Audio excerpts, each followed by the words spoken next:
Hello, and welcome to the first session of our exploration of uh, spirituality. This is all. This is going to last for 12 weeks. I plan on having two of these brief lectures uh, early each week, and a discussion group getting together at the end of the week for those who want it.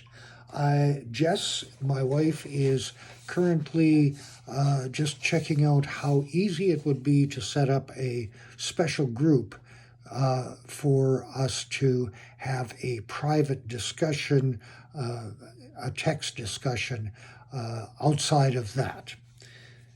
You can enter into this program at any time, and you can participate at any level that you wish.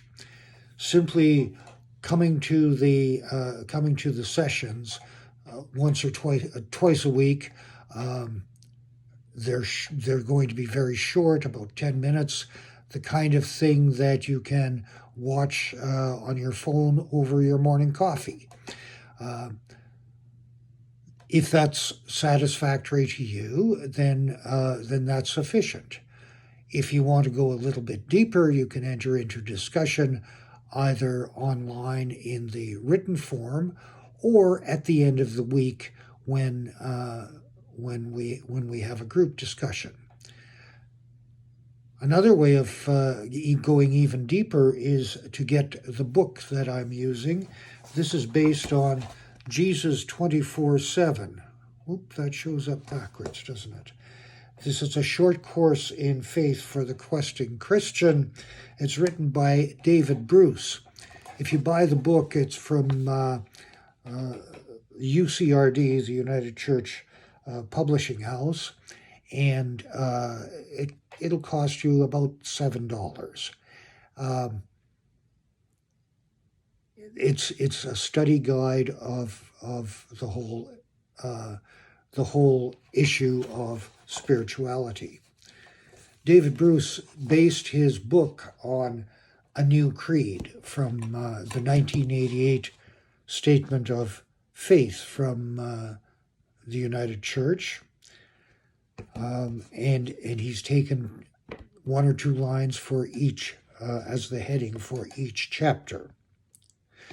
The final way that you can participate that could be really interesting. This is something that every theology student in the United Church will go through at least once, probably several times in their studies, and that is to write a personal creed. I did it starting way back 6 or 7 years ago when I was in my first licensed lay worship leader program, and I've had to add to my creed and and edit it over the years. It's something that I have to revisit frequently. It's just a statement of the things that I hold fast as my beliefs for this moment. The book, the whole series of sessions asks a lot of questions. The United Church does not claim to have all the answers to these questions. In fact, one of the complaints about the United Church is it doesn't seem to have many answers at all. And this is true. When I was in my mid-30s and began a conscious spiritual quest, I went to every minister and priest I could find in my small town, and I asked some of these questions, and I got their standard answers, their party line. And that went on until I came to the guy from the United Church, and he said, "Those are really interesting questions. Let me know when you find out. Study it. Go for it. Figure it out." And that's the point of all of this, is we're trying to figure it out. The first chapter, we are not alone. We live in God's world. That's this first session. It asks the following questions, and it considers which is the most important to you, and which is the most urgent right now. The questions are, why should I believe in God? Or who or what is God? Does God's existence make a difference to me? How can I know anything about God? And what does the Bible have to say about God? So we're going to, by asking the questions, hopefully each of us will come up with at least one response, one answer to each of these questions. We ask the questions and we ponder it, we think about it, we reflect on it, and as such, we are all reflecting theologically on the issues of the day. So, really, why should I believe in God? The world is pretty mixed up, and we need to, at least I, all my life, have needed to come to some answers, come to some conclusions. I can recall vividly as a young person, 10 or 12 years old, going for a walk on a cold winter's night in the middle of winter, out on the farm where there was no light pollution, and looking up at the stars in wonder and saying, what's out there? I need to know. I need to speculate. I need to make sense out of this wondrous universe that we are in. All through my youth and my university career and so on, studying psychology and all kinds of things, it was a way of looking for answers to make sense out of the world, to make sense out of the universe.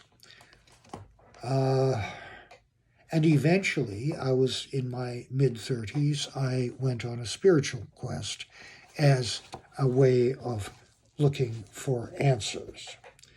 So why should anyone believe that God exists? What sense is it? Well, it's a way of understanding the world, to me. Many people in different cultures have tried to determine whether or not there is a God.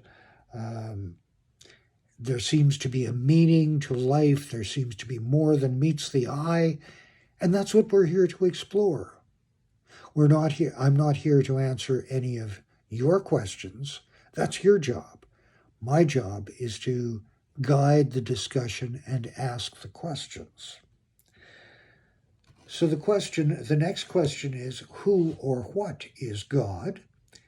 And there are several different ways of looking at it.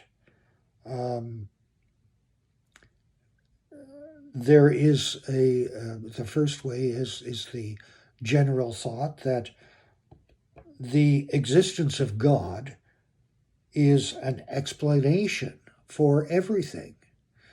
For those of you who have studied sciences, physics in particular, when you get into quantum mechanics, that gets really weird. The rules of physics that Newton discovered and many other physicists just kind of go out the window when you get into very small things like subatomic particles and very cold things, anything nearing 0 degrees. The rules just don't exist anymore. The physics attempts to understand the physical world, and every once in a while it just really goes wonky, and that's what quantum physics is all about. Well, in the spiritual world, we try to make sense of things, and every once in a while it goes wonky again, because we can't know everything. I can't know everything. I don't know about you. So one of the reasons to consider the existence of God is that that is one explanation.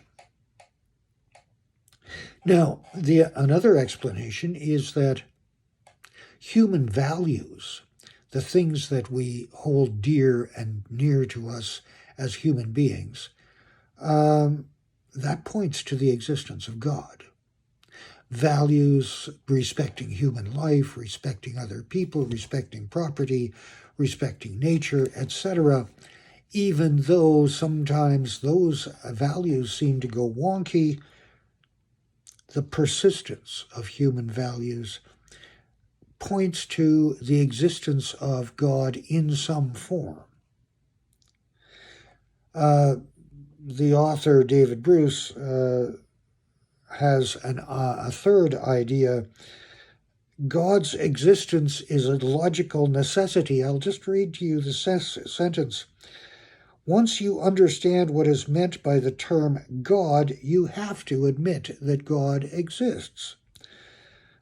It's our task to identify our own ideas about God and discuss these ideas with other people, not to persuade them or to let them persuade us, but to dive deeper into understanding our relationship with God, or our relationship with, if you prefer, with the universe, that big, unknown, scary place.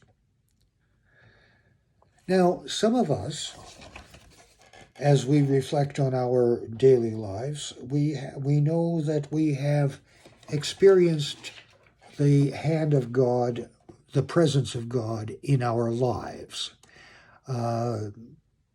It's been said to me many times that coincidence doesn't exist. Coincidence is a minor miracle where God wishes to remain anonymous. And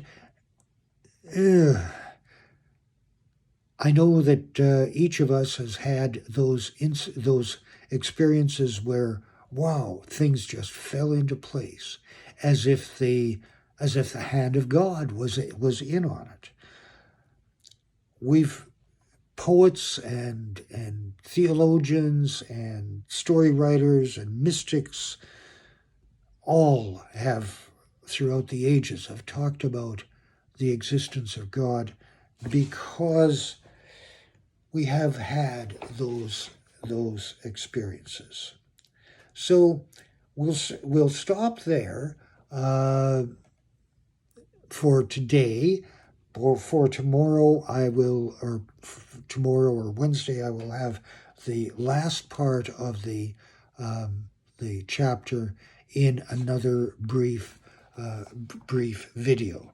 Hopefully by then we'll also have the chat room set up, and maybe we can have a conversation.